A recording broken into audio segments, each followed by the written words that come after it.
যারা কোরআনকে পছন্দ করে তাদের কথা এখন আল্লাহ তাআলা বলছেন, ইন্নাল্লাযীনা আমানু ওয়া আমিলুস সলিহাতি লাহুম জান্নাতুন নাঈম। নিশ্চয়ই যারা ঈমান আনয়ন করেছে, ঈমানদার হয়েছে, নেক আমল করেছে, তাদের জন্য রয়েছে নাঈম, নিয়ামতে পরিপূর্ণ জান্নাত, জান্নাতুন নাঈম।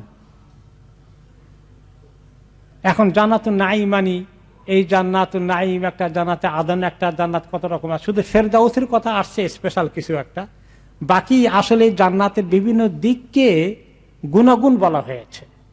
জান্নাতুন নাঈম এক জান্নাত, জান্নাত আদন আরেক জান্নাত, এটা না। সেগুলো সবগুলোই জান্নাতের, সবগুলোর মধ্যে আদন আছে, সবগুলোর মধ্যে নাঈম আছে। আদন মানে চির শান্তি, নাঈম মানে নিয়ামত। কোন জান্নাতে নিয়ামতের কমতি আছে? তাদের জন্য জান্নাতুন নাঈম, নিয়ামতে পরিপূর্ণ জান্নাত রয়েছে ঈমানদারদের জন্য, যারা সত্যিকার কোরআনের অনুসারী, যারা গানের অনুসারী নয়। খালিদিনা ফিহা, তারা সেখানে চিরদিনের জন্য বরাদ্দ করে দেওয়া হবে, তাদেরকে চিরদিন থাকবে। ওয়াদাল্লাহি হাক্কা, তাদের জন্য যে আল্লাহ ওয়াদা করেছেন দেবেন, এটা হক, এটা সত্য, এটা কোনো ধরনের গাল গল্প নয়, এটি একটি চিরসত্য কথা। ওয়াহুয়াল আজিজুল হাকিম, তিনি হচ্ছেন আজিজ এবং তিনি হচ্ছেন হাকিম। এখন আজিজের অর্থ কি? আজিজের একাধিক অর্থ আছে। এখানে যে অর্থ বোঝানো হয়েছে সেটা হচ্ছে আজিজুল্লাযী লা ইয়াগলিবুহু শাইউন লিয়ামনাহুম আন ইনজাজ ওয়াদিহি, যে আল্লাহ তাআলা এত শক্তি এবং ক্ষমতার অধিকারী, তিনি যেটা করবেন বলে দিয়েছেন সেটা করতে তিনি সম্পূর্ণ সক্ষম, এবং সেটা করা থেকে বাধা দিতে কেউ সক্ষম নয়।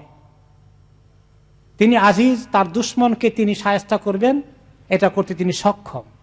দুশমন তাকে শায়েস্তা করবে, তাকে পরাজিত করবে, কখনো নয়, তারা ব্যর্থ হবে, তিনি কখনো ব্যর্থ হবেন না। এই হচ্ছে আজিজ, যিনি সব কিছুতে পারঙ্গম, যার সব কিছু করার শক্তি এবং ক্ষমতা রয়েছে, তাকে কেউ কখনো পরাভূত করতে পারে না, পরাস্ত করতে পারে না, পরাজিত করতে পারে না, ব্যর্থ করতে পারে না।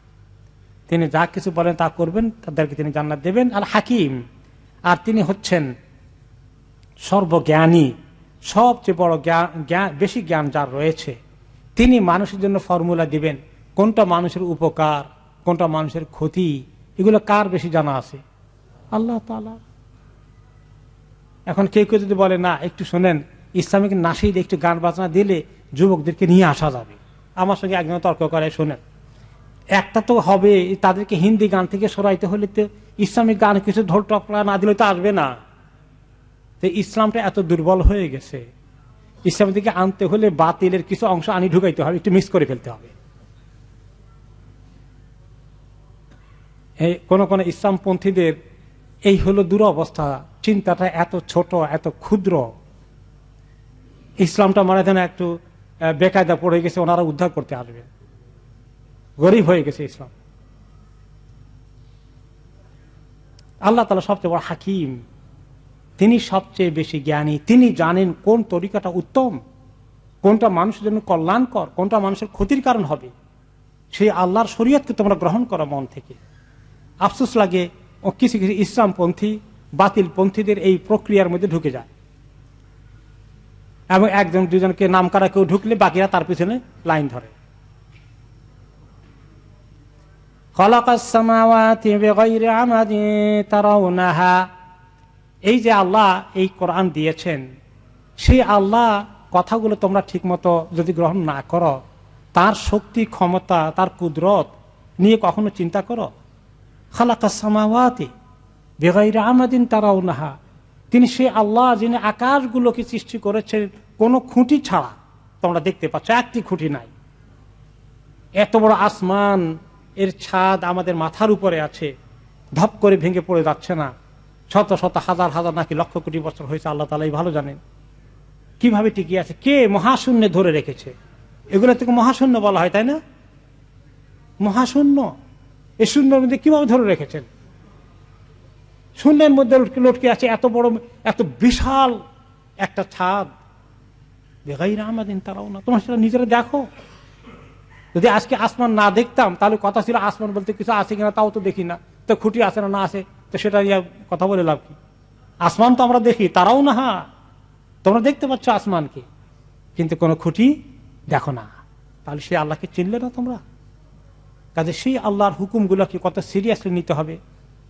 উল্টাপাল্টা ব্যাখ্যা করে অমুকে একটা বলেছেন, যদি মানে হাজার লক্ষ আলেম এক কথা বলে আর ইতিহাসের মধ্যে দুই একজনের নাম পাওয়া যায় উমুক আলেম বলেছেন, আর পেয়ে গেছি আমার যেটা দরকার, নিয়ে দৌড় দিলাম। সেই আল্লাহর কথা শুনি আমরা, সরাসরি কোরআন, সরাসরি হাদিস, রাসূলুল্লাহ সাল্লাল্লাহু আলাইহি ওয়াসাল্লাম অমুক আলেম এই কথা বলেছেন, এটা নিয়ে কেন দৌড়বেন আপনি? وَأَلْقَى فِي الْأَرْضِ رَوَاسِيَ أَن تَمِيدَ بِكُمْ وَبَثَّ فِيهَا مِن كُلِّ دَابَّةٍ। আসে আল্লাহ এত মহান, এত শক্তিশালী, যার এত ক্ষমতা। আলকা ফিল আরদি রাওয়াসিয়া, জমিনের উপরে তিনি বিশাল বিশাল পাহাড়গুলোকে নিক্ষেপ করেছেন, ঢেলে দিয়েছেন, খাড়া করিয়ে রেখেছেন। হিমালয় পাহাড় কত বড়, এক একটি পাহাড়কে তিনি এত বিশাল করে তৈরি করেছেন। দুনিয়ার রাজা বাদশারা যদি চায় একটা পাহাড় তৈরি করতে, কতটুকু তৈরি করতে পারবে? কেউ পাহাড় হয়ে গেছে এই কথা স্বীকার করবে কোনোদিন? এই লেভেলে যেতে পারবে? অসম্ভব। রাওয়াসিয়া, কত বড় বড় পাহাড় তিনি বিভিন্ন জমিন, যখন প্লেনে আপনি জার্নি করেন দেখতে পাচ্ছেন কত বিস্তর ভূমি, পাহাড়িয়া জমিন, কত শত শত মাইল পড়ে আছে, পাহাড় এবার সৃষ্টি করে রেখে দিয়েছেন। কেন এই পাহাড়গুলো সৃষ্টি করেছেন? বেহুদা? এরও সার্ভিস আছে, এগুলোর প্রয়োজন আছে। তামিদা বিকুম, যাতে করে তোমাদেরকে নিয়ে জমিন দুলতে না থাকে, জমিন যাতে স্থির হয়ে থাকে, সেজন্য পাহাড়গুলো দিয়ে রেখেছেন, জমিন দুলতে থাকে। আপনি যদি একটা বড় স্টিমারে উঠেন তাহলে কিছু ঢেউয়ের মধ্যে একটু দুলে, তাই না? আসলে এই যে জমিনটা আছে, জমিন কিসের উপরে আছে?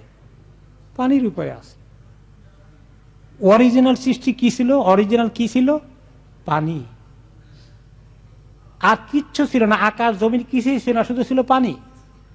ওয়া কানা আরশুহু আলাল মা, আর এই পানির উপরে ছিল আল্লাহ তাআলার আরশ, আর কিচ্ছু ছিল না।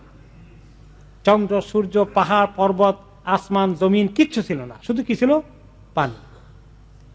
সেই পানির মধ্য থেকে আল্লাহ তাআলা কয়টা জমিন সৃষ্টি করেছেন? 7 জমিন। আকাশ কটা সৃষ্টি করেছেন? 7 আসমান। এই সব তো কোরআনের কথা এগুলো। তাহলে পানির উপরে নৌকা চলে, নৌকা দুলে, বড় বড় শিপগুলো সহজে দোলে না, কিন্তু তুফান এলে সেগুলোও দোলে, যত বড়ই বিশাল হোক না কেন। এই জমিনে দুলতে থাকতো, হাঁটতে গিয়ে মাথা ঘুরে পড়ে যেতাম জোরে সোরে বাতাস আসলে, পানির মধ্যে ঢেউ আসলে।